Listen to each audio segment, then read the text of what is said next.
I'm authorizing them, so there's no misunderstandings, and nobody can mischaracterize what we're doing or what we're saying because we've got it on tape. Yep. So you can never claim we're doing, illegal shit or this or that or another. We've got it on tape. Yep. So you can't do that. So what we're doing is we're doing a public service announcement for the public, for the communities and all that. We're enlightening people of what the fuck's really going on, what's really happening, how fucked up systems are, how to correct them, how to make shit better. They talk about gang shit, we're talking about how to make it better and all that. That's what we're doing. So they just disagree with the topics and the contents and how I'm setting it up. But that's specifically what the Bill of Rights and the First Amendment protects, is speech and expression that you disagree with. You see, that's what the First Amendment's all about. So bottom line is if they want to really push it, well, fuck it, I'll take the court. And then if they want to kick me out of the system, well, that's okay, because I wasn't trying to come here anyhow. I got like 12 and a half months right now to a parole hearing that under federal law says it's mandatory release. Now they're going to try to, dig up little shit. Oh, he's this and that, he's a threat or whatever, but that's bunk. So, but the bottom line is wherever I go, I'm going to have access to phones. I'm going to have access to all that. And I'll still do what I do. Yeah. That's the bottom line. I'll still do it. That's why I got kicked out of the fucking feds. I'm telling you, I was filing lawsuits. I was all the way up in the White House, motherfucking busting out criminal activity by the federal government. That's why when Wayne and Conan was down there in the shoe in the ADX, they were talking on the tier, and they shouldn't have did that. They said basically, yeah, John's running counterintelligence operations against government. Well, what I was doing is I was challenging the corrupt segments of the federal government that were fabricating evidence and cases on people, stirring up race wars, getting people killed, all this type of shit. That's what I was challenging. I'm challenging their illegalities, and that's what I'm supposed to do, and I have a right to do that. So, and if they want to challenge that, we'll go to court. Yep. We'll get it in front of a jury of our peers and motherfucking citizens, and we'll start busting it out in the courtroom in the light of day, what it really is, and let's see how this shit shakes out. I guarantee you, at the end of the day, they're the bad guys. I'm not even a bad guy. They're the bad guys. So they should just leave this shit alone. And they're trying to say, like, oh, it's an intel thing. Well, if it's an intel thing, it's real simple.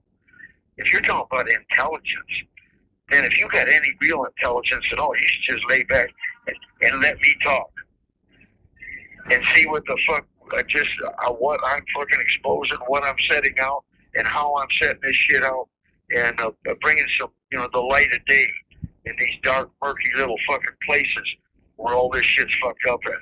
You could learn something from that. It doesn't sound like it's too intelligent on your part if you're just trying to shut shit down. So you don't even know what the fuck I'm talking about. You know what I'm saying? Yeah, no, I agree with you, man. Yeah, that's the bottom line, man. That's like you tell me, that's what they do, man. They smut shit up and change it, spin the narrative, and absolutely. It's crazy, man. Absolutely. Watch it every day in the media. It sucks, dude. So anyhow, think about what we just talked about there on Q&A and all that from other people that question. But the main thing is I'm not trying to get caught up in other people's things. We got this thing we're doing right here, and the primary purposes, like the topics and shit we're talking about, like I said, I want to start basically through our little thing right here, and I'm going to continue this when I get to the streets. I want to start a global conversation with everyone. All people, all nationalities, all races, all genders, all everything. And start talking about life, about people, about situations, about conditions, about where people are at, what the fuck's going on in jail, in jail, out of jail, nothing's off the fucking table. I want to start global conversations, and then I want people spinning off on their own, setting up there, getting in their own little chat rooms or whatever, just chopping this shit up. That's how you bring about change. That's how you motherfucking heal shit and make it better. You got to start talking about it. You got to start pushing this shit. So that's what I want to do. Yeah. I'm on board with you, man. And there's nothing off the table, man. Nothing. You know what I mean? So. Yeah. So what else is going on? Was there any more questions and all that stuff? Yeah. So I do still have some questions left over, and there were plenty of new ones that we'll do a Q&A again soon. Scott Bradley says he's read The Hot House. Did you ever meet Dallas Scott? Yeah, I knew Dallas really well. We call him Lone Star. He was one of the fellas. He died in Marion of a heart attack playing basketball. He's running up down the basketball court, died of a heart attack. They had told him years before if he didn't stop drinking and shooting dope because he had a bad liver, Hep C and all, he was going to die of liver failure. Well, he died of a heart attack. But yeah, I knew him real well.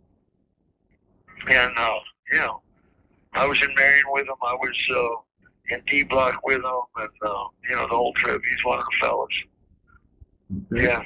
And then Chris Carell 6156 says, please ask John about Terrence Aldine, aka the Bionic Bandit. Oh, Terry Alden. Alden, yeah. Yeah, I know Terry. Terry's a big guy. He's the Bionic bank robber. Bionic bank robber. He escaped from Trenton, New Jersey, the fucking New Jersey State Prison. Oh, shit. He fucking crab walked his way up the fucking walls in a corner, got away, and he's a big guy too. He's not little. He's a big guy. He's like, I don't know, 6'3", 6'4", you know, 230 pounds, whatever, but in good shape. Yeah, and he was, they call him the Bionic bank robber. He was taking banks down the way he'd leap the counters, right? And he ended up getting shot during a fucking robbery, and he had one of his lay down spots in Las Vegas. So what he did is he had a bullet in him. I think it was a 9mm 38 in the belly. He got shot in the belly during the bank robbery. He got the money and all that, got out of there, got back to Las Vegas.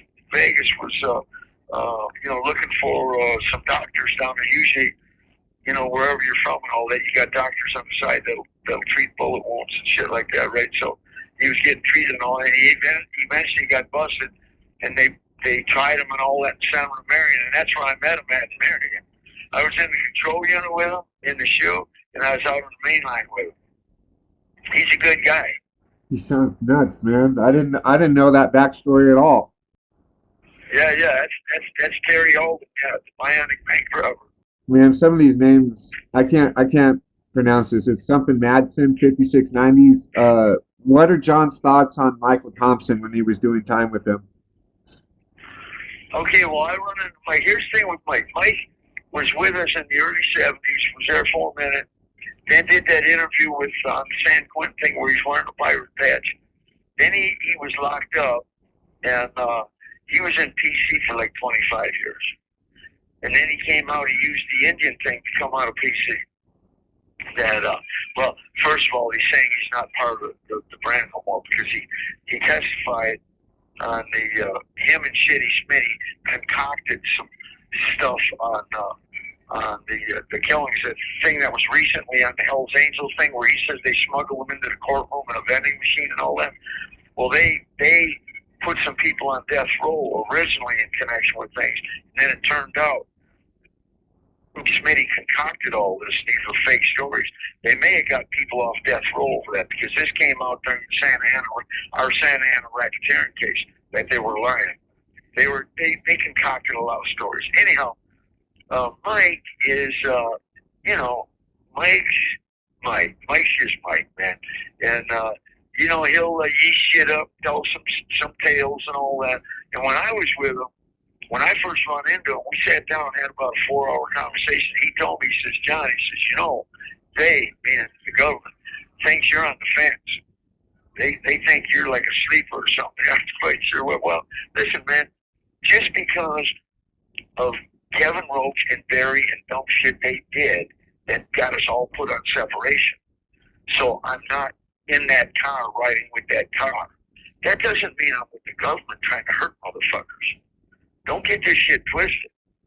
You know, I got my own principles. I live by my own codes of ethics and morality and all that. I'm not going to go around, you know, just fucking people's lives over. I'm not going to do that. You know what I'm saying? I'm just not going to do it. So just because I don't become one of their little plantation houseboys, their little lapdogs doing their shit and doing dirt to people, That doesn't mean, I'm riding with organized crime over here or gangs over there. You can't say that. I'm just not going to fuck people's lives up.